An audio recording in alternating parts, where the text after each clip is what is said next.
Bonjour à tous et bienvenue à notre webinaire d'aujourd'hui. Le sujet d'aujourd'hui est de savoir comment personnaliser la manière dont votre équipe travaille dans Wrike grâce aux espaces. Avant de commencer, faites-moi savoir si vous ne m'entendez pas bien ou si vous ne voyez pas ma présentation. Je ferai de mon mieux pour trouver la solution.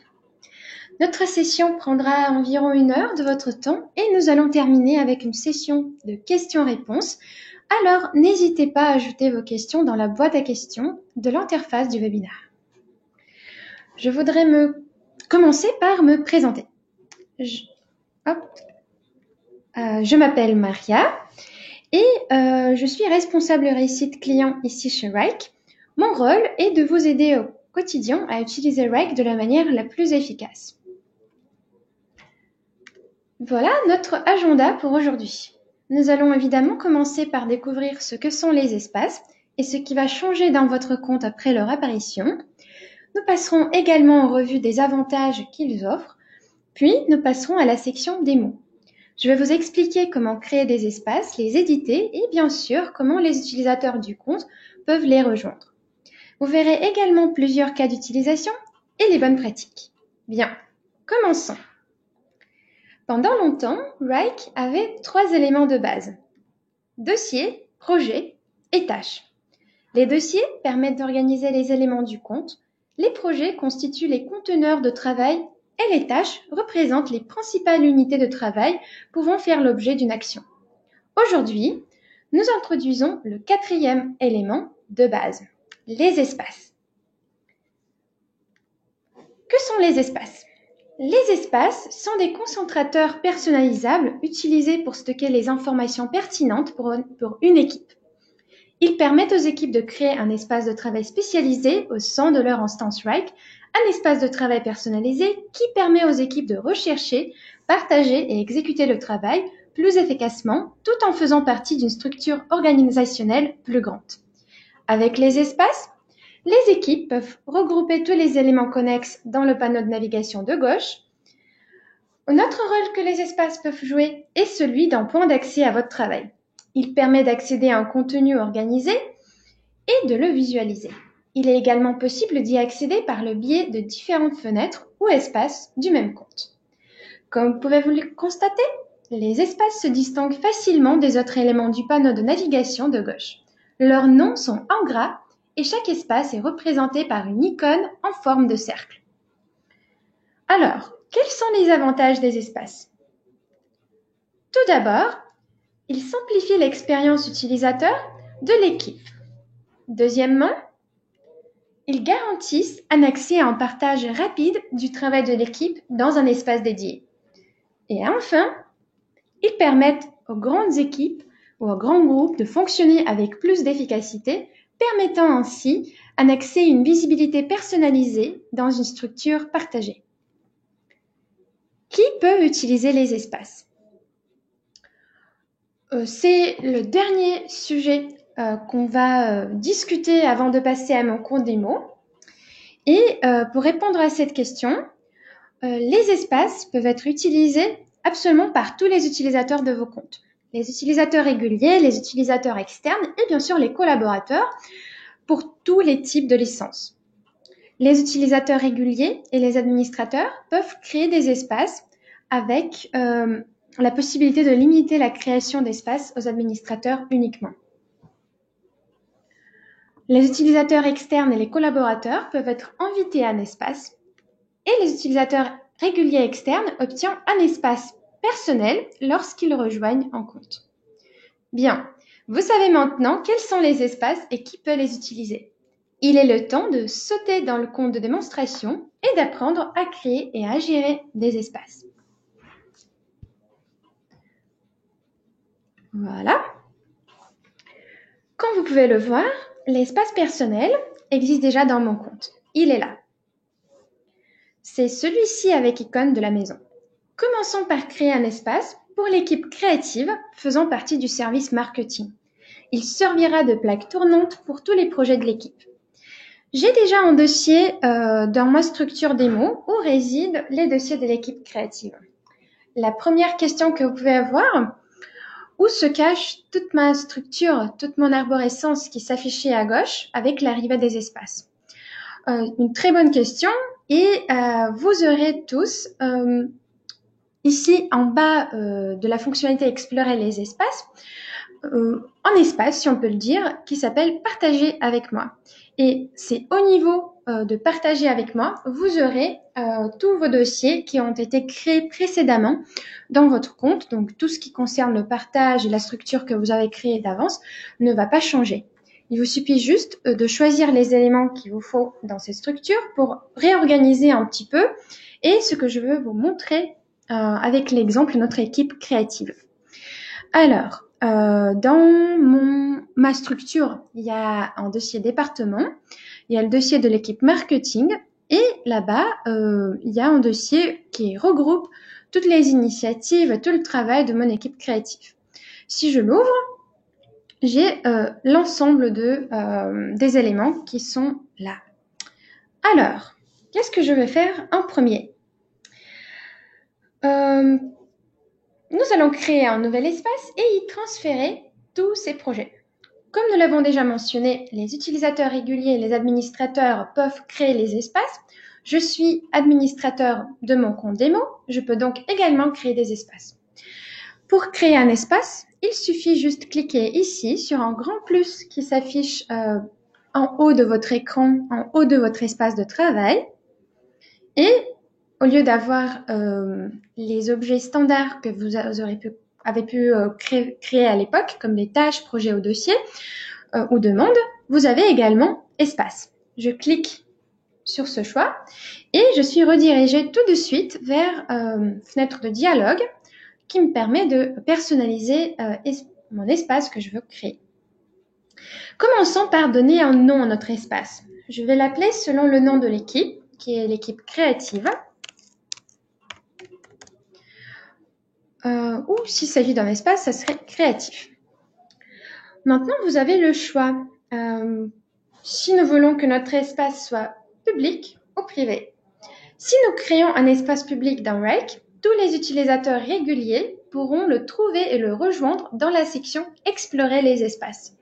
Si un espace est privé, l'espace ne peut être rejoint qu'en recevant une invitation que l'administrateur de l'espace va l'envoyer. Nous choisirons l'option publique pour cette fois-ci. Alors, notre étape suivante, c'est une petite personnalisation de notre espace. Nous pouvons changer la couleur de l'espace et choisir son icône. Choisissons quelque chose de créatif. Disons une licorne. Pour changer l'icône de votre compte, il suffit juste de cliquer ici sur changer l'icône et sélectionner notre émoticône dans la liste des émoticônes de base de Rake. Alors, par exemple pour licorne, voilà. Parfait, très créatif et j'espère que notre équipe créative va aimer également.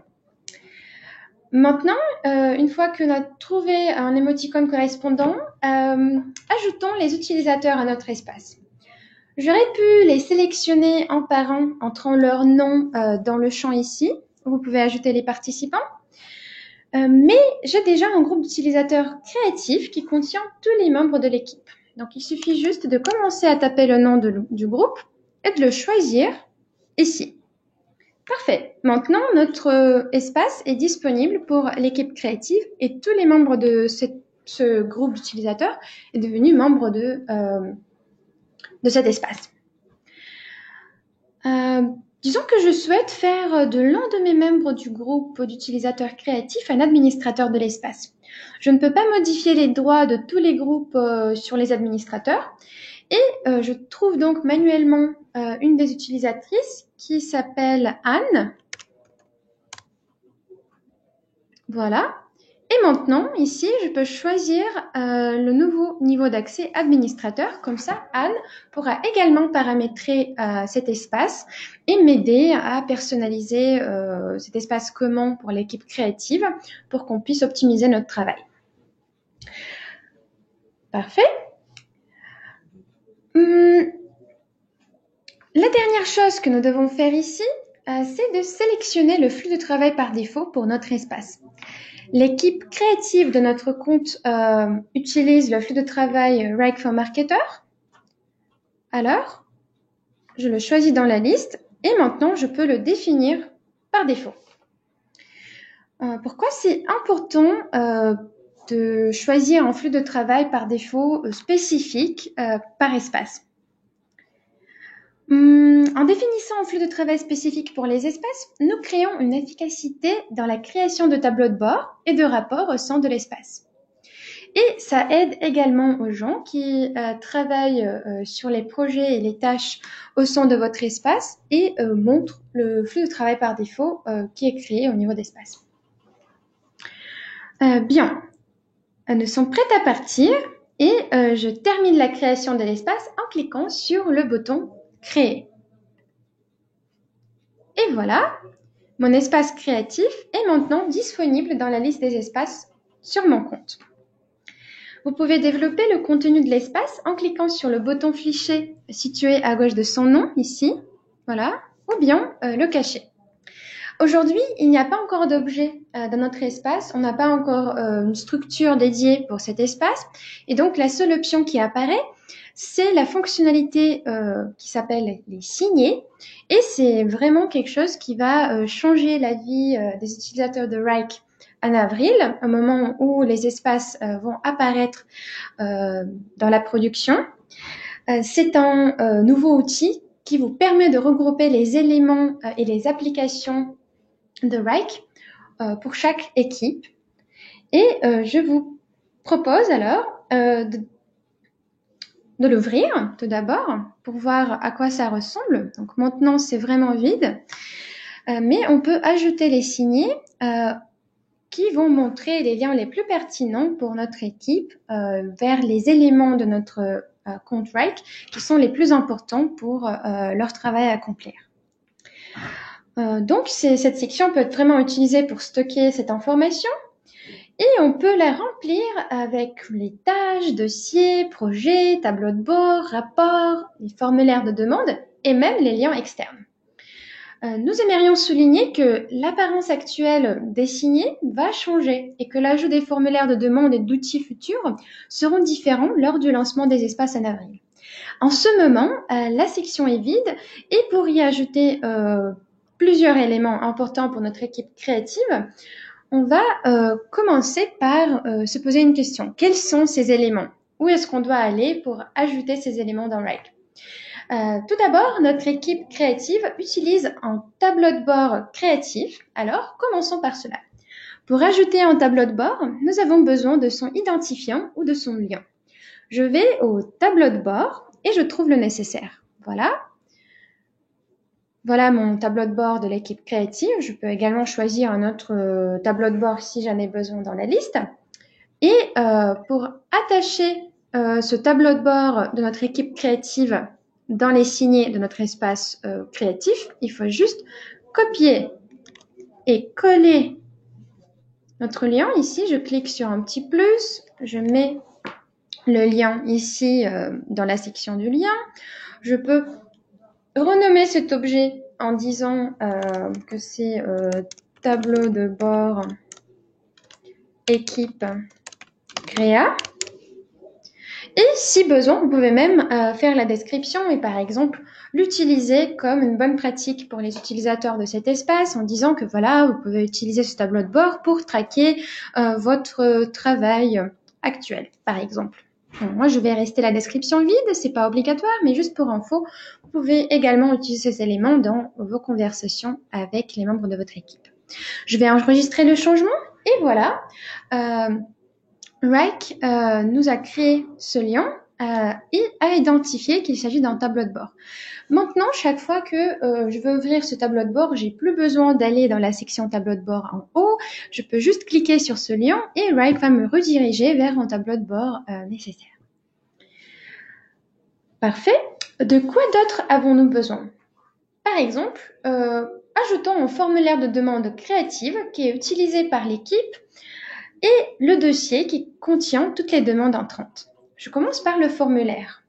Je vais donc dans la liste de mes formulaires qui est accessible soit si on clique sur le plus ici en haut de votre écran et on passe aux demandes, soit dans la gestion de votre compte, dans l'onglet demande.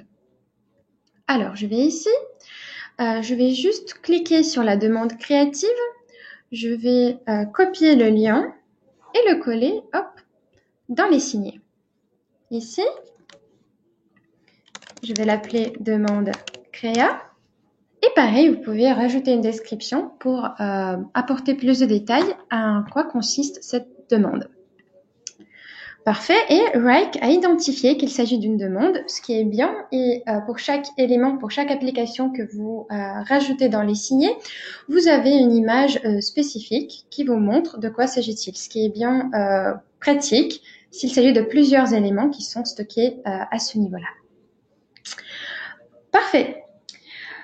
Je vous avais dit que cette demande envoie l'initiation des projets au niveau de notre dossier spécifique. Alors, c'est notre dossier boîte de réception qui s'appelle Creative Team Request.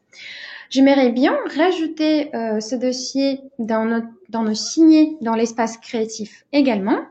Donc, je vais juste cliquer sur ce dossier, aller dans les détails de notre dossier, choisir le lien permanent, voilà, comme ça, le copier et le coller ici. Voilà, et on va l'appeler boîte de réception. Parfait. Et Wrike identifie notre lien comme en dossier. Parfait. L'équipe créative utilise souvent un rapport qui indique les tâches jalons en retard. Ce serait donc une très bonne idée d'avoir ce rapport sous la main. Je vais dans les rapports. Je choisis le rapport qui m'intéresse, les créations en retard type jalon. Et pareil, je vais copier et coller le lien vers ce rapport dans les signés de l'équipe créative. Voilà. Hop, création en retard. Parfait. Voilà. Et l'icône de rapport apparaît également juste à côté. Quoi d'autre? La dernière chose dont notre équipe créative va avoir besoin, c'est un des projets les plus importants de l'équipe à l'heure actuelle. Et il est intitulé « Annonce bannière pour les céréales ». Donc, pour le trouver, je vais ouvrir notre dossier de notre boîte de réception créative. Je vais trouver le projet qu'il me faut, voilà, annonce bannière les céréales. Vous voyez bien que c'est un projet qui est depuis longtemps en retard, mais on veut bien reprendre le travail et commencer à travailler sur toutes ces tâches. Donc, on va faire de la même manière qu'on a fait avec le dossier. On va juste cliquer sur le lien permanent, le copier et coller dans l'espace de notre équipe créative.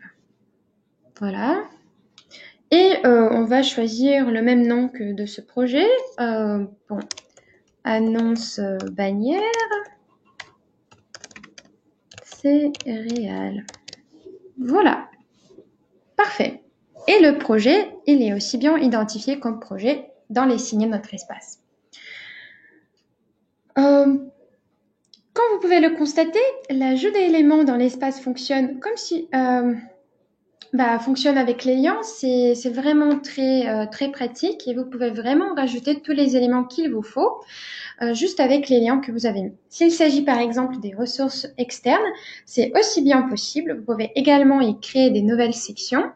Si vous voulez rajouter, regrouper ces éléments, de faire un ordre spécifique ou si vous avez plusieurs demandes, plusieurs dossiers, plusieurs projets et tableaux de bord que vous voulez regrouper, tout cela est possible. Parfait. La section des signés est, à mon avis, très bien adaptée aux besoins de l'équipe. Elle contient tous les éléments auxquels l'équipe doit avoir accès quotidiennement. Pas besoin de sauter entre les différentes zones de Wrike. Tout réside dans un seul endroit. Et maintenant, je vous propose de transférer tous les éléments résidant dans le dossier de l'équipe de création dans cet espace. Je vais développer ce dossier, il est ici. Au niveau de dossier marketing, nous avons, comme j'ai déjà dit, un dossier dédié pour l'équipe créative. Et je commence par la boîte de réception de demandes de création. Elle est là. Que nous avons déjà enregistré dans nos favoris. Je vais ouvrir le panneau d'information de notre dossier et avec un petit plus, je vais le rajouter dans l'espace créatif, comme ça. Et voilà, ce dossier est désormais réside dans notre espace créatif. Je pense que nous avons aussi bien besoin de notre dossier archive. Je fais cette manipulation avec ce dossier également. Et probablement, ils auront besoin d'avoir la vision sur leur modèle. Pareil. Voilà. Et tous ces 3 dossiers peuvent apparaître ici au niveau de notre espace créatif. Comme vous pouvez le voir, les dossiers ne sont pas vraiment transférés vers notre espace et ils gardent la structure initiale que vous avez dans votre compte. Ça nous permet juste de rajouter à notre type d'arborescence qui vous permet de réunir plusieurs objets par équipe. Voilà. Aujourd'hui, ça fonctionne comme ça. Parfait. Comme vous pouvez le constater, l'ajout d'éléments dans l'espace fonctionne comme si vous les marquiez dans les dossiers des projets avec la fonctionnalité tagging et les espaces. Donc, je peux vous le montrer encore une fois, par exemple, avec ce dossier. Quand vous essayez de placer ce projet dans l'espace, vous allez avoir plusieurs variantes et tous les espaces seront marqués comme espaces. Ce qui est très bien parce que vous pouvez les distinguer des dossiers qui existent dans votre compte. Alors, notre espace créatif maintenant est incroyable. Donc, on a tous les éléments disponibles ici qui sont nécessaires pour notre travail. Nous avons notre structure créative, une partie de notre arborescence qui réside également dans l'espace. Et j'espère que ça contient vraiment tous les projets sur lesquels l'équipe travaille au quotidien, ainsi que tous les éléments et outils qu'elle utilise régulièrement. Comme je l'ai déjà dit au début de notre webinaire, un espace est une fenêtre personnalisée pour votre équipe et c'est exactement ce que nous venons de construire ensemble pour notre équipe créative. Si vous souhaitez modifier les paramètres de l'espace, par exemple changer son type public à privé, vous avez le bouton Paramètres ici, où vous pouvez vraiment changer tout ce que nous avons paramétré tout au début. Seuls les administrateurs de l'espace ont bien sûr cette possibilité. Autre chose, vous pouvez également ajouter et supprimer les utilisateurs ici. Par exemple, disons que nous souhaitons ajouter une autre personne d'une autre équipe dans notre espace et vous avez cette possibilité et choisir cette personne dans la liste. Voilà. Donc, je vais juste annuler les changements. Et donc, aujourd'hui, j'avais aussi bien mentionné dans notre agenda que je vais vous montrer comment les utilisateurs peuvent accéder aux espaces que vous avez créés. Donc, nous avons créé un espace public qui doit être disponible aux autres utilisateurs via Explorer les espaces. Et je vais maintenant sauter vers le compte de mon collègue Matt, qui est utilisateur et même administrateur sur le compte également comme moi, mais qui n'a pas encore été rajouté dans cet espace et normalement, il ne doit pas avoir accès à cet espace dans sa licence Rake. Donc, je vais juste changer notre espace de travail. Et là, maintenant, nous sommes dans le compte de Matt, mon collègue. Et comme vous pouvez bien le voir, il n'a pas encore le lien vers un espace de l'équipe créative. Matt, comme j'ai déjà dit, il est administrateur du compte, donc il aura son espace personnel ici. Par contre, Matt parle anglais, donc on aura cette interface en anglais. Désolée. Comment est-ce qu'il peut trouver notre espace créatif. Bon, ça se passe de manière très très simple. Il va juste cliquer sur explorer les espaces. Et comme il y a seul espace public qui a été créé dans notre compte, il peut juste le choisir. Et voilà, tous les éléments qui sont là sont accessibles pour Matt. Voilà, ça se passe de cette manière. Donc là, maintenant, il peut juste voir cet espace, mais pour vraiment devenir membre de cet espace, il devra le rejoindre. Donc pour rejoindre l'espace, il doit juste cliquer sur ce bouton. Et voilà, il est devenu membre de cet espace. En gros, ça se passe comme avec les groupes dans les réseaux sociaux, oui. Les groupes ouverts que vous pouvez joindre juste voilà, en choisissant un groupe d'intérêt qui vous intéresse. Parfait. Tout administrateur de cet espace peut promouvoir Matt comme administrateur si nécessaire. Et si Matt décide de quitter l'espace plus tard, il devra juste cliquer sur le bouton de menu ici et choisir voilà, l'option correspondante. Et par exemple, ne plus être membre de l'espace.